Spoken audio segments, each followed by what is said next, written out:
Dans les années 1930, Royan, sur la côte atlantique, est la station balnéaire française à la mode.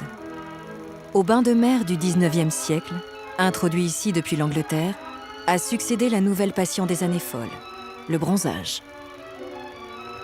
Royan est la perle de l'Atlantique, comme disent les publicités. Mais tout va se briser avec la guerre en 1945. Bombardée plusieurs fois, prise d'assaut, Royan va être détruite à 90%, plongeant ses habitants dans l'enfer des destructions. De la ville d'avant, il ne restera rien. Et Royan va devenir le symbole de l'absurdité de la guerre.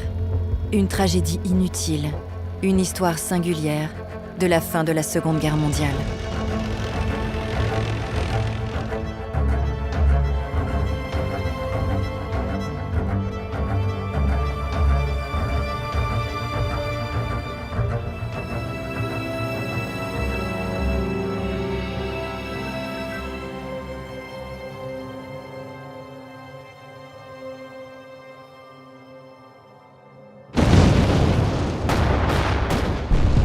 Le 10 mai 1940, après 8 mois d'une drôle de guerre pendant laquelle le front est resté figé, les troupes allemandes déclenchent soudainement leur attaque. C'est la Blitzkrieg, la guerre éclair. En à peine plus d'un mois, les défenses françaises et britanniques sont enfoncées, jetant des dizaines de milliers de réfugiés sur les routes. L'avancée des Allemands est fulgurante. Se ruant vers l'ouest et le sud-ouest, leurs armées vont si vite qu'elles finissent par rattraper les civils qui les fuient. Et le 23 juin, à peine un mois et demi après le début de l'offensive, les envahisseurs rentrent dans Royan.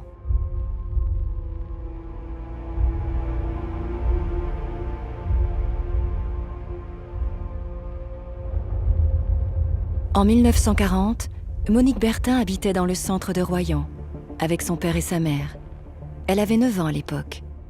Je me souviens de l'arrivée des Allemands à Royan. Et ce qu'on a vu, c'est les sidecars, les voitures des Allemands qui passaient, qui faisaient « Elle est belle la France, elle est belle la France !» hein?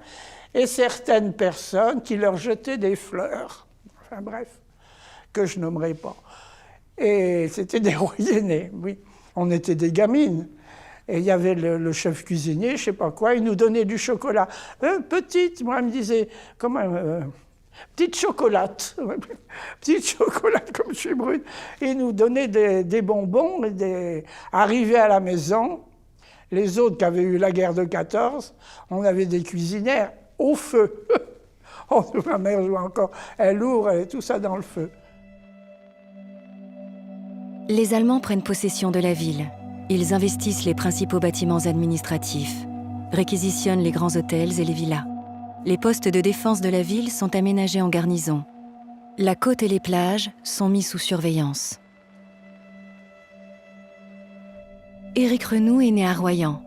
Historien autodidacte, il mène depuis plus de 20 ans ses propres recherches pour comprendre ce qui s'est passé dans sa ville.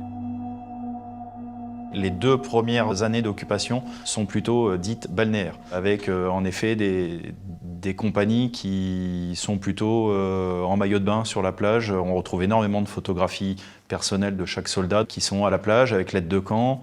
Ils sont en tourisme, entre guillemets, chez l'habitant, découvrir les produits, les spécialités de la région. Parmi eux, un jeune soldat de la marine, Heinz Brockmann, 25 ans, filme avec sa petite caméra la vie quotidienne de ses camarades. Les jeux sur la plage ou les manœuvres sur le sable au soleil,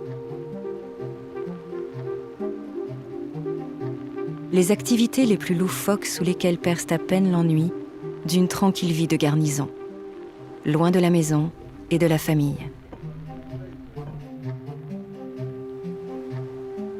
Pour les soldats allemands, on est loin des rigueurs du front.